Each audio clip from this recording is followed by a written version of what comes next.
ठीक है। तो अभी देखिए अभी हम इसको फोर्स लगाते हैं, ठीक है। देखिए फोर्स अभी लगा दे रहे, देखिए और कम हो गया, हुआ कि नहीं कम। तो हम लोग को वैसा मतलब इसका जो फ्रीक्वेंसी है, देखिए अभी इसको ऑसिलेट करा रहे हैं तो क्या है, इसका कोई एक फ्रीक्वेंसी है, ठीक है। उसी फ्रीक्वेंसी के साथ हम लोग को इसको उसी फ्रीक्वेंसी का हम लोग को मतलब के साथ हम लोग को फोर्स देना होगा, तब ये इसका एम्पलीट्यूड क्या हो पाएगा, इंक्रीज कर पाएगा, ठीक है। तो क्या जानते हैं, देखिए Im बराबर, ठीक है, Im बराबर Vm बाई जेड। जेड को क्या बोलते थे, इम्पीडेंस ना, impedance. Vm by Z, Z बराबर क्या होता था, under root R square plus XC minus XL का होल स्क्वायर, यही ना। तो अगर हम लोग का सर्किट में क्या चीज नहीं है, एल और सी में से कोई भी नहीं है, ठीक है।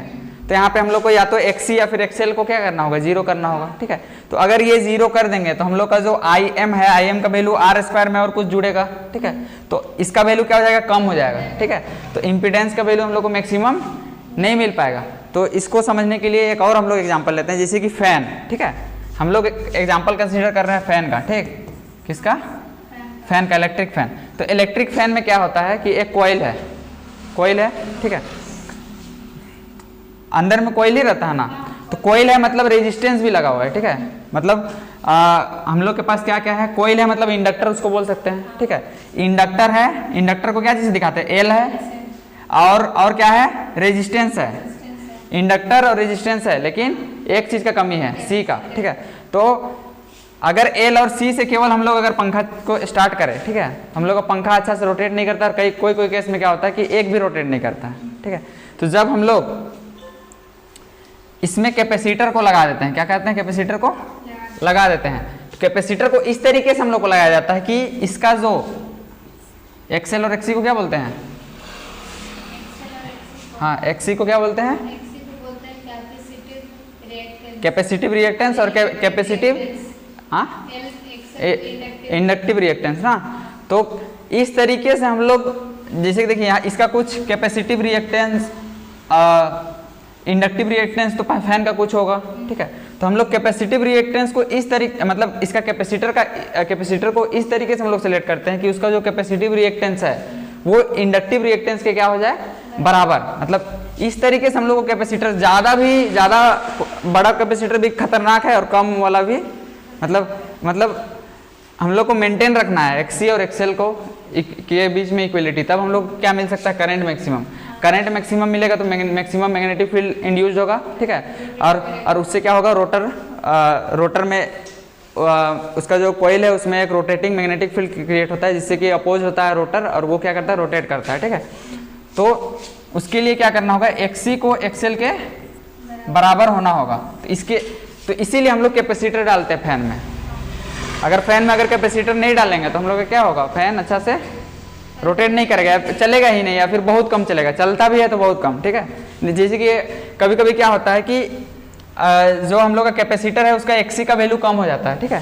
तो हम लोग का पंखा स्लो चलने लगता है, यही कारण है और कुछ नहीं है, ठीक है। तो अब हम लोग शार्पनेस ऑफ द रेजोनेंस पढ़ते हैं, ठीक है। शार्पनेस को समझने के लिए इस ग्राफ को थोड़ा सा एनालाइज करते हैं, ठीक।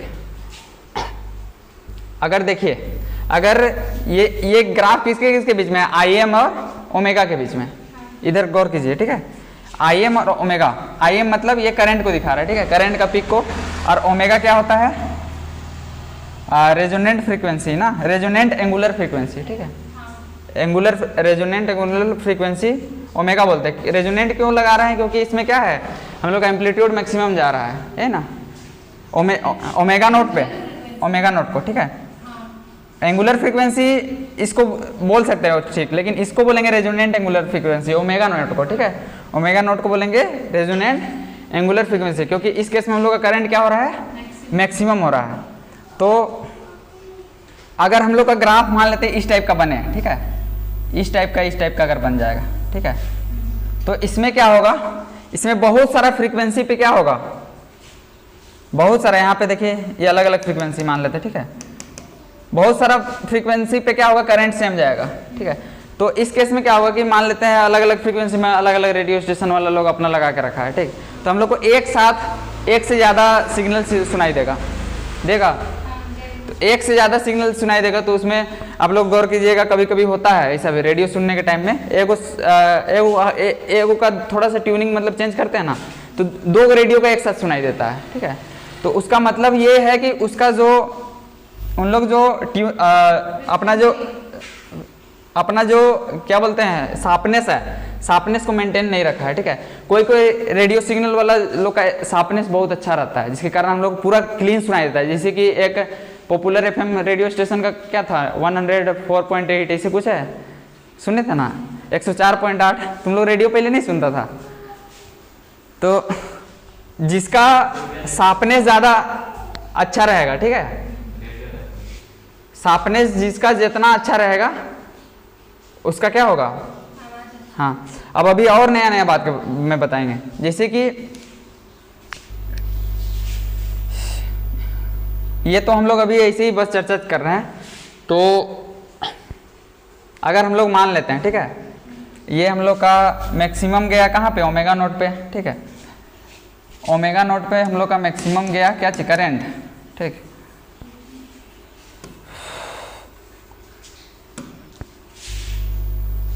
अब हम लोग क्या करते हैं, करंट को, ठीक है, IM, ठीक है, IM का √2 टाइम्स हम लोग ले लेते हैं, ठीक है। IM को √2 से डिवाइड कर दे रहे हैं, ठीक है। तो IM का अगर √2 टाइम्स यहाँ पे लेना चाहें तो IM बाई √2 मतलब IM से कुछ छोटा होगा थोड़ा बहुत, ठीक है। तो मान लेते हैं कि यहाँ पे आता है, ठीक है, कहाँ पे आता है, यहाँ पे मतलब इसका एम्पलीट्यूड टोटल में IM है, ठीक है, टोटल मैक्सिमम गया है, यहाँ पे है IM अपॉन √2, ठीक है। अब ये देखिए दो पॉइंट में आ रहा है, ठीक। एक मान लेते हैं, एक को ω1 और एक को ω2। पहले देख लेते हैं कि ω1 ω2 NCERT किसको लिया, उसी को हम लोग लेंगे तो हम लोग को दिक्कत नहीं होगा, ठीक है। तो यहाँ पे देखिए ω1 इक्वल टू ω0 प्लस, मतलब ω1 उधर बाद वाला को लिया है, ω0 से आगे वाला को, ठीक है। तो इसको ω1 ले लेते हैं और इसको देखिए, इसका सीधा से जो यहाँ पे फ्रीक्वेंसी आएगा इसको ω1, इसको क्या माना रहा है ω1, और इसका सीधा से जहाँ पे आएगा इसको क्या मानेंगे ω2, ठीक है। और ω0 से ω1 ध्यान दीजिएगा, ठीक है, ω0 से ω1 तक का जो डिफरेंस है, ठीक है, इसको डेल्टा ओमेगा मान रहा है। क्या मान रहा है, डेल्टा ओमेगा, ठीक। तो इस केस में अगर हम लोग गौर करें, ठीक, टोटल यहाँ से यहाँ तक का अंतर क्या हो जाएगा, 2 डेल्टा ओमेगा होगा। एक का डेल्टा ओमेगा है, दोनों के बीच का हाँ, ये जो 2 डेल्टा ओमेगा है इसी को कहते हैं बैंडविड्थ। क्या कहते हैं, बैंडविड्थ कहते हैं, ठीक है। तो अगर ये बैंडविड्थ, ठीक है, ये बैंडविड्थ जितना कम हो, ठीक है, जितना पतला हो उतना अच्छा हम लोग का आवाज आएगा, ठीक है। जैसे कि देखिए यहाँ का बैंडविड्थ क्या है, इस इंस्टेंट में बहुत कम है ना, इस फ्रीक्वेंसी पे बैंडविड्थ क्या है, एकदम मिनिमम है। तो इस केस में क्या होगा, जैसे कि हम लोग इस पास आए हैं तो यहाँ पे सिर्फ हम लोग को एक ही सिग्नल मिलेगा, दो अलग अलग फ्रीक्वेंसी, एक ही फ्रीक्वेंसी हम लोग को, एक ही फ्रीक्वेंसी में हम लोग को मैक्सिमम मिल रहा है, ठीक है। तो इससे हम लोग का जो क्वालिटी होगा साउंड का, जो रेडियो स्टेशन से आ रहा है वो क्या होगा, एकदम अच्छा रहेगा, ठीक। तो इसको हम लोग डिराइव करते हैं, डिराइव करने का हम लोग का मेन मकसद है यहाँ पे। तो ये समझ में आया ना कि हम लोग को L और C सर्किट जब दोनों रहेगा तब रेजोनेंस का हम लोग यूज करेंगे LCR सर्किट में, ठीक है। तो L और C होना क्या है, कंपलसरी है, ठीक।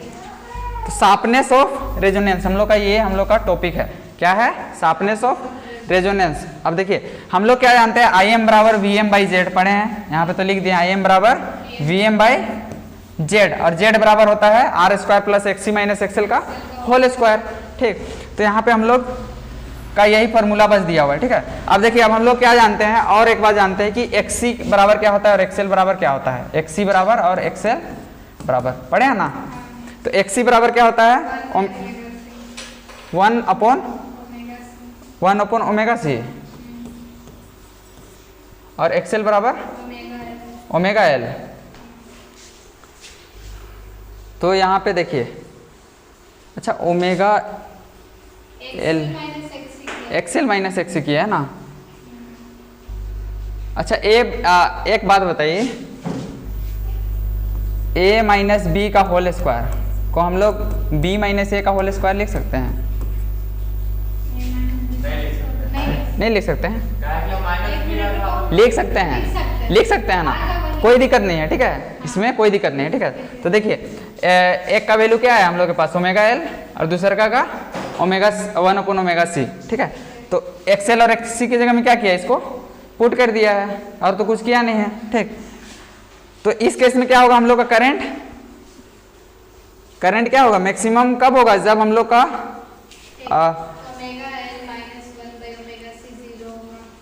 हाँ, मतलब इसका वैल्यू 0 होगा, मतलब एक्सएल एक्सी के क्या होता है बराबर। तो एक्सएल जब एक्सी के बराबर होता है, जब एक्सएल एक्सी के बराबर होता है, इसका डेरिवेशन अभी जस्ट ऊपर में किया था ना, तो मतलब 1/ओमेगा 1 एक्सएल एक्सी के अगर बराबर है, ठीक है, तो हम लोग का एक्सी बराबर क्या होता है 1/ओमेगा सी, यही ना, और एक्सएल बराबर ओमेगा एल। अगर इसको क्रॉस मल्टीप्लाई करें तो हम लोग क्या मिलेगा, ओमेगा स्क्वायर बराबर 1/LC, यही ना मिलेगा। तो ओमेगा बराबर हम लोग को मिल जाएगा 1/√LC मिलेगा। तो यही यहाँ पे देखिए दिया हुआ है, करंट जब मैक्सिमम होता है तब क्या होता है, ओमेगा नोट का वैल्यू क्या होता है, ओमेगा नोट मतलब मैक्सिमम को बता रहा है, ठीक है, 1/√LC के बराबर। क्लियर है, ठीक। The maximum value is I max is equal to BM/R for the values of. अब देखिए आई मैक्स पे क्या होता है, आई मैक्स जब हम लोग को लाना रहता है तो हम लोग एक्सी को एक्सएल के बराबर करते थे ना, एक्सी को एक्सएल के बराबर जब कर देते थे तो इसका वैल्यू क्या होता था, 0 हो जाता था, 0 होता था। तो यहाँ पे देखिए आर स्क्वायर का रूट करेंगे तो आर ही आएगा ना, हाँ, तो आई मैक्स बराबर क्या हो जाएगा, VM/R होगा। जब मैक्सिमम हम लोग लेना रहेगा तब हो जाएगा। For values of omega other than omega naught the amplitude of the current is less than the maximum values. तो अगर ओमेगा नॉट के अलावा अगर हम कुछ भी फ्रीक्वेंसी लेते हैं, यहाँ पे देखिए ओमेगा नॉट पे ही क्या है, करंट मैक्सिमम है, यहाँ पे देखिए ओमेगा नॉट पे ही क्या है, मैक्सिमम। इसके अलावा अगर कम भी लेते हैं या फिर ज्यादा भी लेते हैं तो करंट हम लोग का क्या होता है, कम रहता है। तो अभी इस टाइप से लेना है, यहाँ पे अभी जो 1/√2 लिए थे ना, वही यहाँ पे अभी बताएगा। देखिए सपोज दैट हम लोग मान ले रहे हैं, क्या कर रहे हैं हम लोग, मान ले रहे हैं कि अ वैल्यू ऑफ ओमेगा, किसका वैल्यू, ओमेगा का, for which the current amplitude is 1/√, मतलब ओमेगा का इस टाइप से वैल्यू ले रहे हैं कि करंट कितना में आ जा रहा है, 1/√2। अब देखिए ओमेगा का ओमेगा से अगर हम लोग इसमें नीचे जाएंगे, ठीक है, करंट को अगर 1/√2 टाइम्स करेंगे तो हम लोग को ओमेगा का 2 वैल्यू मिलेगा, एक ओमेगा नोट से कम होगा और एक ओमेगा नोट से ज्यादा होगा, लेकिन इस दोनों के बीच का अंतर सेम ही रहेगा, ठीक है, ठीक। तो यहाँ पे वही मान रहा है, देखिए ओमेगा 1 पहला को मान रहा है जो कि ओमेगा नोट से ज्यादा है, मतलब ये जो हम लोग का इस टाइप का ग्राफ बन रहा है, ठीक है, ये हम लोग का क्या था, ओमेगा नोट था ना, तो इधर वाला को मान ले रहा है क्या चीज, ओमेगा 1 और इधर वाला को ओमेगा 2, मतलब कहीं भी कोई भी पॉइंट में, ठीक है। और इसके बीच का जो डिफरेंस होगा वो क्या है, 2 डेल्टा ओमेगा होगा ना, काहे कि एक का डिफरेंस यहाँ से यहाँ तक ओमेगा नोट से डेल्टा ओमेगा, तो टोटल क्या हुआ 2 डेल्टा ओमेगा, ठीक है। तो ये हम लोग लिख सकते हैं ओमेगा 1 बराबर omega nought plus delta omega, लिखा जा सकता है ये वाला इक्वेशन। कैसे होगा, देखिए ओमेगा 1 का वैल्यू निकाल रहे हैं ना, इसके बीच का डिस्टेंस मतलब डिफरेंस कितना का है, डेल्टा ओमेगा का है। तो ओमेगा नोट में अगर डेल्टा ओमेगा जोड़ देंगे तो ओमेगा 1 आएगा, तो इसीलिए किया है, देखिए omega 1 is equal to omega nought plus delta omega. और देखिए ओमेगा नोट में डेल्टा ओमेगा घटा देंगे तो ओमेगा 2 आएगा। तो यही किया है 2 इक्वेशन, इसमें कोई डाउट नहीं है। अब देखिए दोनों के बीच का डिफरेंस क्या हो जाएगा, 2 डेल्टा ओमेगा होगा, ठीक है। और इसी को कहते हैं बैंडविड्थ, तभी बताएं क्या कहते हैं, bandwidth. The quality of omega nought by 2 omega nought is regarded as measure of sharpness. अब शार्पनेस बराबर बताया जा रहा है कि शार्पनेस को ओमेगा नोट, ठीक है, ओमेगा नोट और इसके बीच का अंतर बैंडविड्थ का, ठीक है, 2 डेल्टा ओमेगा को ही क्या कहा जाता है, शार्पनेस। इसको क्या कहेंगे हम लोग, शार्पनेस। मतलब इसका वैल्यू जितना क्या होगा, कम होगा। मतलब इसके बीच का गैप अगर नहीं, देखिए सोचने वाला बात है, ठीक है। गैप अगर इन लोग दोनों के बीच का कम होगा तो ओवरऑल वैल्यू क्या होगा, ज्यादा होगा, मतलब जितना इसके बीच का बैंडविड्थ कम होगा शार्पनेस क्या होगा उतना ज्यादा होगा, मतलब ये शार्पनेस का वैल्यू जितना बड़ा होगा उतना ज्यादा शार्प होगा, उल्टा नहीं सोचना है, ठीक है। तो ये क्या चीज को दिखा रहा है, शार्पनेस को, ठीक है, समझ में आ रहा है, ठीक। तो देखिए यहाँ पे वही बात बता रहा है, एक शार्पनेस किसका बता रहा है, रेजोनेंस का, ठीक। स्मॉलर दैट डेल्टा ओमेगा, और डेल्टा ओमेगा अगर छोटा रहेगा तो कितना ज्यादा शार्प रहेगा, और हम लोग का कैसे ग्राफ बनेगा, एकदम बहुत नेरो, मतलब बीच का बैंडविड्थ क्या होगा, बहुत कम, और जितना ज्यादा इस टाइप से मतलब बैंडविड्थ कम होगा उतना ज्यादा हम लोग का वॉइस क्या होगा, एकदम अच्छा से आएगा, क्लियर आएगा, ठीक है। ये बता रहा है, we note that the current amplitude I M is, देखिए हम लोग मान लिए आई एम क्या है, 1/√2 टाइम्स है आई मैक्स का, है ना। तो ओमेगा 1 इस केस में क्या है, ओमेगा नॉट प्लस, ये तो ऊपर में लिखा हुआ है ना, तो देयरफॉर अब हम लोग को इक्वेशन ले रहा है, ठीक। तो अभी आई एम वाला इक्वेशन है, ठीक, आई एम बराबर ये वी एम बाई जेड वही किया है, और इसमें तो कुछ किया नहीं है, ठीक। तो अब हम लोग अभी आई एम को अभी क्या ले रहा है, आई मैक्स बाय जो हम लोग का करंट मैक्सिमम आ रहा है उससे √2 टाइम्स क्या कर रहे हैं, डिवाइड कर रहे हैं ना। अब देखिए अब हम लोग पढ़े हैं आई एम बराबर वी एम बाई आर होता है ना, आई एम बराबर वी एम बाई आर होता है। तो हम लोग क्या कर सकते हैं कि अगर इसको √2 से अगर डिवाइड किए तो यहाँ भी कर सकते हैं ना, ठीक। तो I M by √2 equal to क्या हो गया, वी एम बाई आर√2, ठीक है।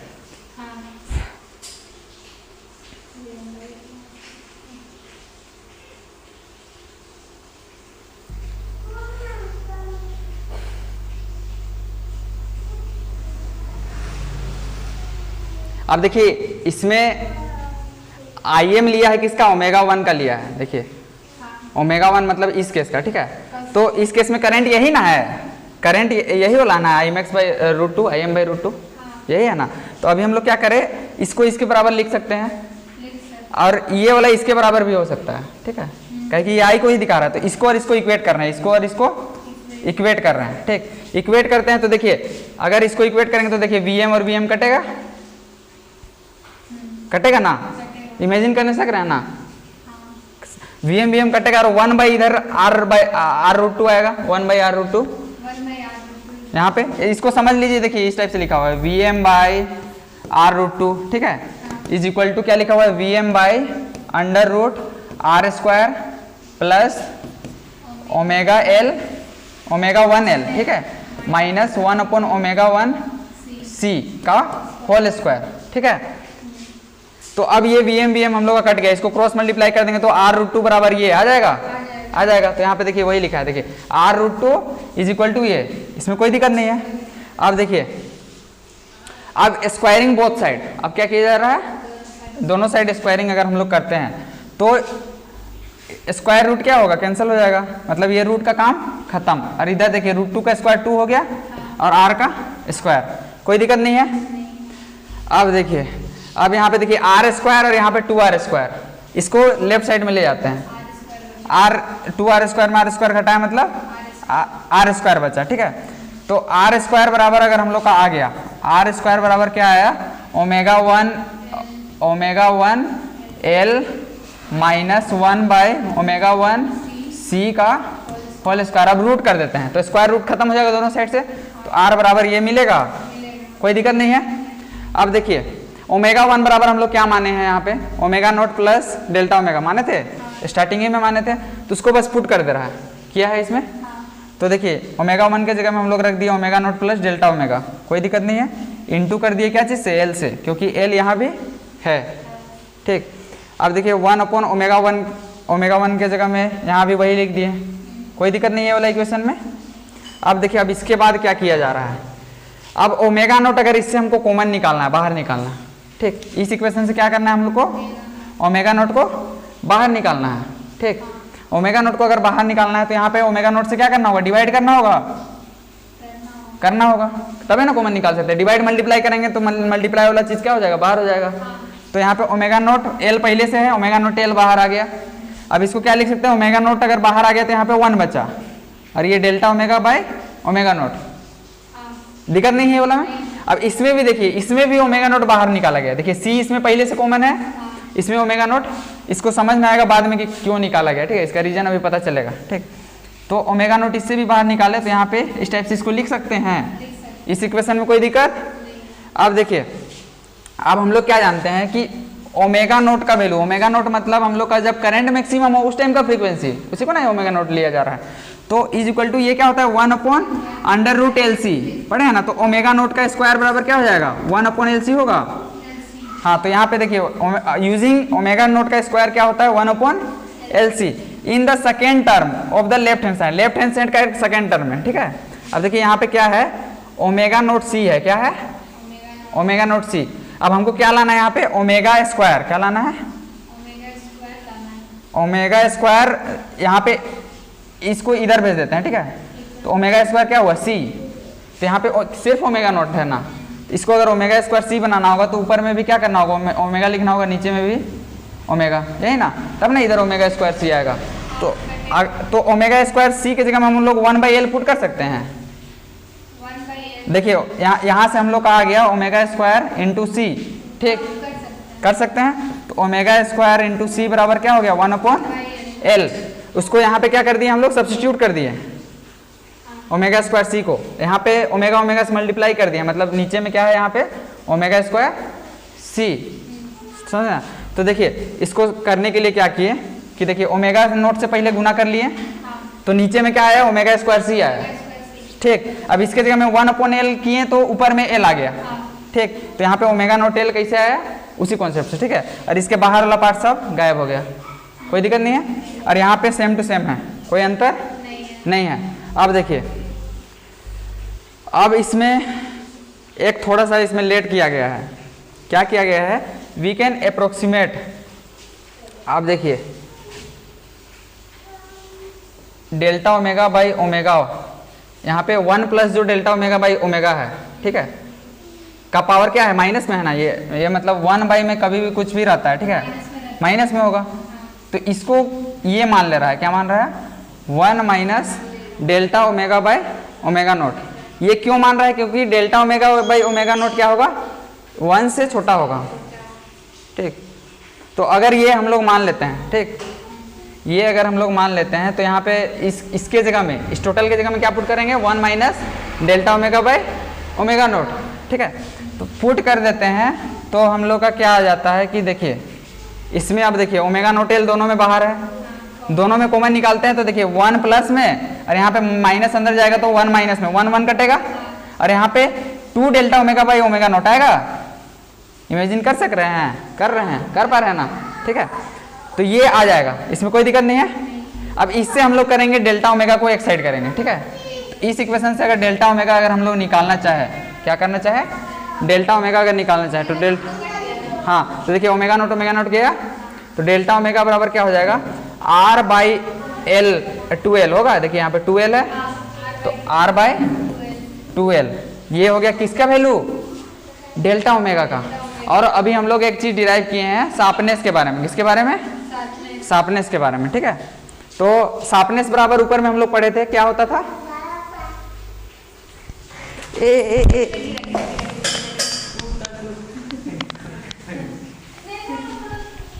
शार्पनेस के बारे में हम लोग बात कर रहे थे ना, देखते हैं शार्पनेस के बारे में। शार्पनेस ऊपर में हम लोग पढ़े थे, कहाँ पढ़े थे देखिए, ध्यान दीजिए यहाँ पर ये ओमेगा नोट बाई 2। हाँ, हम ये देखिए यहाँ पे लिखे हैं omega nought by 2 delta omega, यही क्या दिखाता है शार्पनेस को। तो अभी हम लोग पुट करेंगे 2 डेल्टा ओमेगा। देखिए शार्पनेस क्या होता है omega nought by 2 delta omega. अब देखिए हम लोग क्या जानते हैं डेल्टा ओमेगा नोट बाई 2 हम लोग पुट कर दे रहे हैं अगर, ठीक है, ओमेगा नोट बाई 2 और डेल्टा ओमेगा की जगह में क्या है R अपॉन 2L, तो इंटू क्या हो जाएगा 2L होगा, 2 गया तो क्या आ गया omega naught L by R आ गया, इसमें कोई दिक्कत नहीं है। ये क्या चीज को दिखा रहा है omega naught L by R sharpness, ये क्वालिटी फैक्टर है, इसको क्या नाम दिया गया है क्वालिटी फैक्टर, ठीक है, ऑफ Q ऑफ सर्किट। अब देखिए इसको क्वालिटी फैक्टर को Q से दिखाया जाता है, क्या चीज से दिखाया जाता है Q से। Q इक्वल टू क्या होता है omega naught L by R, दिक्कत नहीं है ना।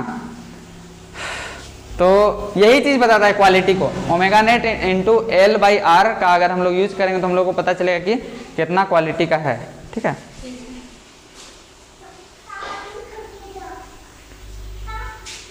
अब देखिए अब क्या किया जा रहा है, फ्रॉम इक्वेशन 7.37 एंड 7.36 का बी और सी से, ठीक है, हाँ 2 delta omega is equal to omega nought upon Q. 7.36 का बी, देखिए तो 36 का बी यहाँ पे ना, और सी इस दोनों में ना, इस दोनों में हम लोग को क्या पता है 2 डेल्टा ओमेगा बराबर देखिए इसका अगर वैल्यू निकाले, ठीक है, 2 डेल्टा ओमेगा बराबर, देखिए ओमेगा नॉट गया तो क्या बचेगा यहाँ पे L by 2 delta omega is equal to R by L होगा ना,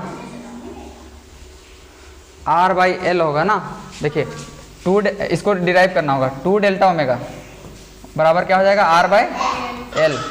अब देखिए हम लोग क्या जानते हैं कि अगर इसको क्यू के टर्म्स में लिखना है, ठीक है, क्यू के टर्म्स में हम लोग को क्या करना होगा L by R into omega nought, ये ना लाना होगा, हाँ L by R into omega nought. तो देखिए एल बाई आर अगर क्यू को नीचे में लिखेंगे तो एल बाई आर इंटू अगर यहाँ पे ओमेगा नॉट से अगर मल्टीप्लाई कर दे, ठीक, मल्टीप्लाई करेंगे तो डिवाइड भी करना होगा ना। देखिए मल्टीप्लाई डिवाइड इस इक्वेशन से हम लोग कर दे रहे हैं ओमेगा नोट से, ठीक, सोचिए थोड़ा सा, ठीक है, ओमेगा नोट से अगर मल्टीप्लाई डिवाइड कर रहे हैं, अभी हम लोग कुछ नहीं किए हैं, ठीक। अब इसको देखिए, इसको हम लोग लिख सकते हैं 1 अपॉन क्यू, लिख सकते हैं कि नहीं, लिख सकते हैं ना। तो यहाँ पे क्या आ जाएगा ओमेगा नोट अपॉन क्यू आएगा, इसी को लिखा है शॉर्टकट मार के, एनसीईआरटी बहुत शॉर्टकट मारता है, ठीक, समझ में आ रहा है। So larger the value of q, अब क्यू का वैल्यू जितना ज़्यादा होगा the smaller the value of 2 delta omega, तो जितना ज़्यादा क्यू का वैल्यू होगा 2 डेल्टा ओमेगा का वैल्यू क्या होगा उतना, मतलब देखिए इन्वर्सली वेरी कर रहा है ना। और the bandwidth and sharper the, मतलब बैंडविथ जितना कम होगा, 2 डेल्टा ओमेगा किसको दिखाता है बैंडविथ को, इसीलिए बैंडविथ को रिलेट किया है शार्पनेस से, मतलब बैंडविथ जितना कम होगा उतना ज़्यादा क्या होगा शार्प होगा।